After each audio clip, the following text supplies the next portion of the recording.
കാളയും കൂട്ടി കമ്പത്തിന് പിടിച്ച് ഫുട്ബോളും കളിച്ച് ലോകത്തിന്റെ ലഹരിയിൽ കിടന്നുറങ്ങാനവല്ല ഞാൻ ആരാണ്? ഈ ഭൂമിയുടെ ഉള്ളിൽ നിന്നിട്ട് എന്റെ പ്രിയപ്പെട്ട സഹോദരങ്ങളെ, ഈ പ്രപഞ്ചം നിലനിൽക്കുന്നതിന് വരും നമുക്ക് വേണ്ടിയാ. ആർക്ക് വേണ്ടിയാ? ഇൻഷാ അല്ലാഹ് ഇതൊക്കെ തന്നെയാണ് നമ്മുടെ വിഷയം. അള്ളാഹു മനസ്സിലാക്കാനുള്ള ബോധം നൽകട്ടെ. അള്ളാഹു അങ്ങനെ ആകാനുള്ള ബോധം നൽകി അനുഗ്രഹിക്കുമാറാകട്ടെ. റബ്ബ് സുബ്ഹാനഹു വ തആല ജീവിതത്തിൽ ഖൈറും ബറക്കത്തും നൽകി അനുഗ്രഹിക്കുമാറാകട്ടെ എന്ന ദുആയോടുകൂടി ഞാൻ വീണ്ടും എന്റെ വിഷയത്തിലേക്ക് കടക്കുകയാണ്. കാരണം എന്താ? പ്രപഞ്ചത്തിന്റെ നിയമം നിയന്ത്രിതമല്ല. ഏത് സമയത്തും ഈ പ്രപഞ്ചം തകരാം.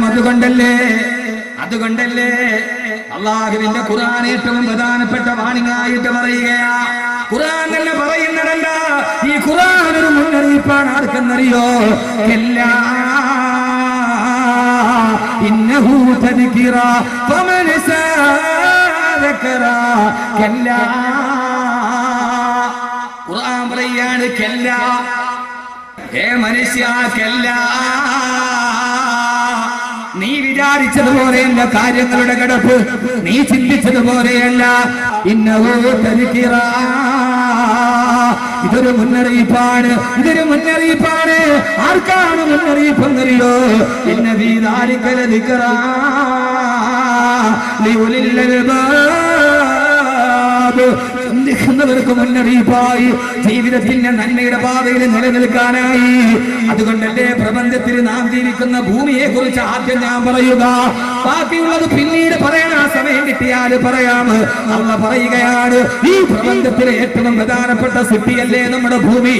ആ ഭൂമി എന്ന് പറഞ്ഞാൽ എന്താ? സഹോദരങ്ങളെ, 66,88,80,000 ചതുരശ്ര കിലോമീറ്റർ വിശാല വിസ്തൃതമായ ഈ ഭൂമിയിൽ 10,000 കോടി മുതൽ 50,000 കോടി വരെ ഗാലക്സി ഉണ്ട്. ആ ഗാലക്സികൾ തന്നെ ഏതാണ്ട് ഒരു ഗാലക്സിക്ക് 80,000 ഗോളങ്ങളുണ്ട്. ഈ പ്രപഞ്ചത്തിലെ 80,000 കോടി ഗാലക്സിയിൽപ്പെട്ട ഒരേ ഒരു ഗാലക്സിയാണ് ക്ഷീരപഥം. ആ ക്ഷീരപഥമാണ് മിൽക്കി വേ. ആ ക്ഷീരപഥം എന്ന് പറയുന്ന ഗാലക്സിയിലെ കോടാനുകോടി നക്ഷത്രത്തിൽപ്പെട്ട ഒരേ ഒരു നക്ഷത്രമാണ് സൂര്യൻ. ആ സൂര്യനെ ചുറ്റി സഞ്ചരിക്കുന്ന 9 ഗ്രഹത്തിൽപ്പെട്ട ഒരേ ഒരു ഗ്രഹമല്ലേ നമ്മുടെ ഭൂമി. ഞാനിത് പറയുന്നത് എന്താ? ഖുർആൻ പ്രപഞ്ചം പറയുമ്പോ ആ പ്രപഞ്ചത്തിൽ നമ്മൾ താമസിക്കുന്ന, നമ്മൾ മരിച്ചൊടുങ്ങുന്ന, നാളെ നമ്മൾ കൊണ്ടുപോയി കുടിയെടുത്തിട്ട് മറഞ്ഞാടുന്ന ഭൂമിയില്ലേ, ആ ഭൂമി മാത്രം പ്രപഞ്ചത്തിന്റെ വിഷയമായിട്ട് പറയുകയാ. ഇത് പല ഘട്ടങ്ങളായി നമുക്ക് പറഞ്ഞു തീർക്കാൻ സമയം കിട്ടുന്നത് പോലെ ഒരു വിഷയം പറഞ്ഞാലല്ലേ 2 മണിക്കൂറിലെ ഗുണപാഠമുണ്ടാവൂ. ഈ ഭൂമി എന്ന് പറഞ്ഞാൽ എന്താ? ഈ ഭൂമി പ്രപഞ്ചത്തിന്റെ അവസാനത്തെ മേൽവിലാസമല്ല.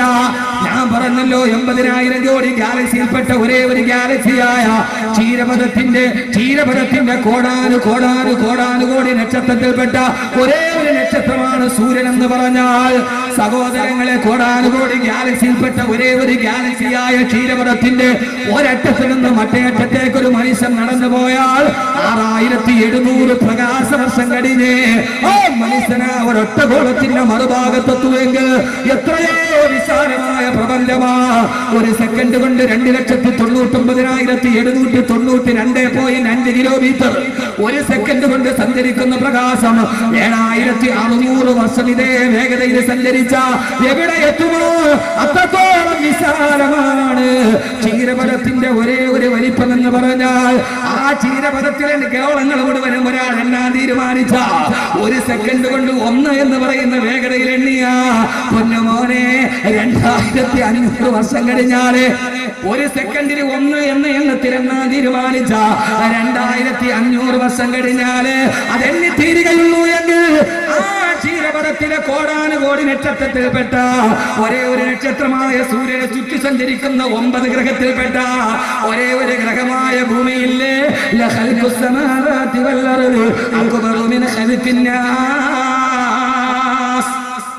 അല്ല പറയുകയാണ്, ആകാശഭൂമികളുടെ സൃഷ്ടിപ്പ് എത്രയോ വിശാലമാ.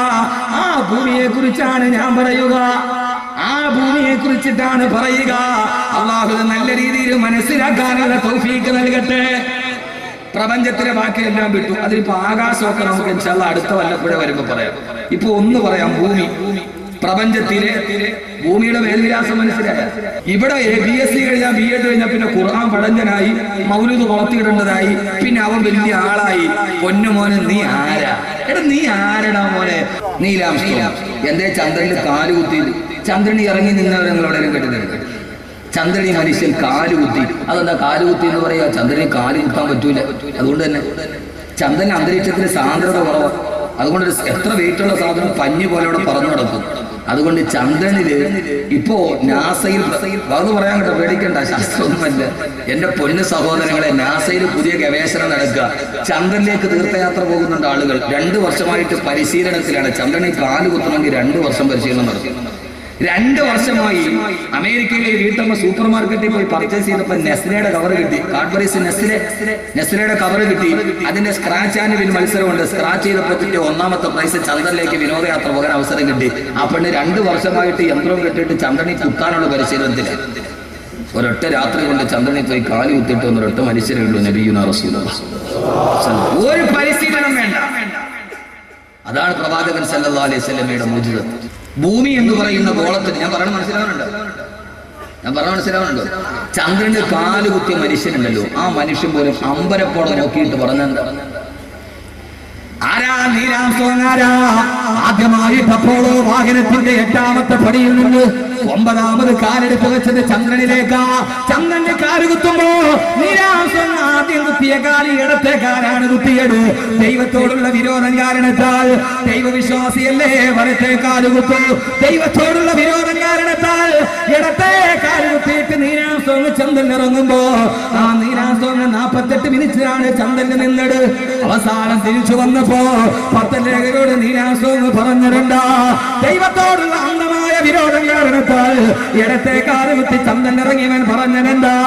48 മിനിറ്റ് ഞാൻ ചന്ദ്രനെ നോക്കി നിന്നു.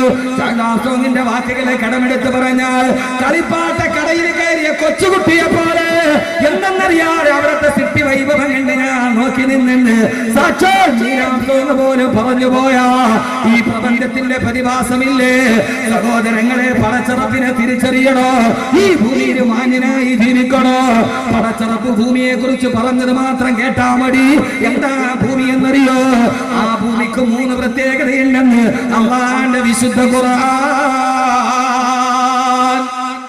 ഇനി പ്രപഞ്ചത്തിന്റെ വിശാലതയിൽ ഒരേ ഒരു ഗോളമായ ഭൂമി, ആ ഭൂമിക്ക് 3 പ്രത്യേകതയുണ്ട്. എത്ര പ്രത്യേകത? ഭൂമിക്ക് എത്ര പ്രത്യേകത? 3. വയത് കേട്ടിട്ട് പോകാനല്ല, ഒരു വിഷയം ഖുർആൻ വിശാലമായി പറയുന്ന ഒരു വിഷയം. ഭൂമിക്ക് എത്ര പ്രത്യേകത? 3 പ്രത്യേകത. ആദം നബി അലൈഹി സ്വലാത്തു വസ്സലാം ഹവ്വാ ബീവി റളിയല്ലാഹു തആല സ്വർഗ്ഗത്തിൽ പ്രവേശിക്കപ്പെട്ടു. വിലക്കപ്പെട്ട കനി കഴിച്ചു. അവസാനം അല്ലാഹുവിന്റെ മുമ്പിൽ പൊട്ടിക്കരയാൻ തുടങ്ങി. അല്ലാഹുവേ അല്ലാഹുവേ അല്ലാഹുവേ ഖാലാ റബ്ബനാ വലംനാ അൻഫുസനാ വഇൻ ലം തഗ്ഫിർ ലനാ വതർഹംനാ ലനകൂനന്ന മിനൽ ഖാസിരീൻ. അല്ലാഹുവേ അല്ലാഹുവേ അല്ലാഹുവേ റബ്ബനാ വലംനാ അൻഫുസനാ, പടച്ചവനെ നീ ചെയ്യരുതെന്ന് പറഞ്ഞത് ചെയ്തു പോയി. നീ ഞങ്ങളോട് പുറത്തു തന്നില്ലെങ്കിൽ, നീ ഞങ്ങളോട് കരുണ കാണിച്ചില്ലെങ്കിൽ ഞങ്ങൾ ഏറ്റവും വലിയ നട്ടവാളികളാകും. അല്ലാഹുവേ 300 വർഷക്കാലം തന്റെ മുമ്പിൽ നിന്ന് പൊട്ടിക്കരഞ്ഞ ആദം നബിയോട് ഹവ്വാ ബീവിയോട് ആദ്യത്തെ മനുഷ്യനെ സ്വർഗത്തിൽ നിന്ന് ഭൂമിയിലോട്ട് പറഞ്ഞു വിടുമ്പോ അല്ലാഹുവിന്റെ ഖുർആൻ ഭൂമിയെ പരിചയപ്പെടുത്തുകയാണ്. നൂറ്റാണ്ടുകൾക്ക് മുമ്പ്, 14 നൂറ്റാണ്ടുകൾക്ക് മുമ്പ് അല്ലാഹുവിന്റെ റസൂൽ ഓതി പറയുകയാണ്. അല്ലാഹ് പറയുകയാണ്, നിങ്ങൾ പോകേണ്ടത് ഭൂമിയിലേക്കാണ്. ആ ഭൂമിയുടെ പ്രത്യേകതയേടാ, വലക്കും ഫിൽ അർളി മുസ്തഖറുൻ വമതാഉൻ ഇലാഹീൻ. ആ ഭൂമിയിൽ പോയി ഒരു നിശ്ചിത കാലം നിങ്ങൾ താമസിച്ചു കൊള്ളുക. എന്നിട്ട് സഹോദരങ്ങളെ, അല്ലാഹു ഭൂമിയുടെ അടയാളം പറഞ്ഞതെന്താ? ഞാൻ പറഞ്ഞതല്ല, അഹ്മദ് കബീറിന്റെ വാക്കല്ല, അല്ലാഹു തന്നെ പറയുകയാണ്.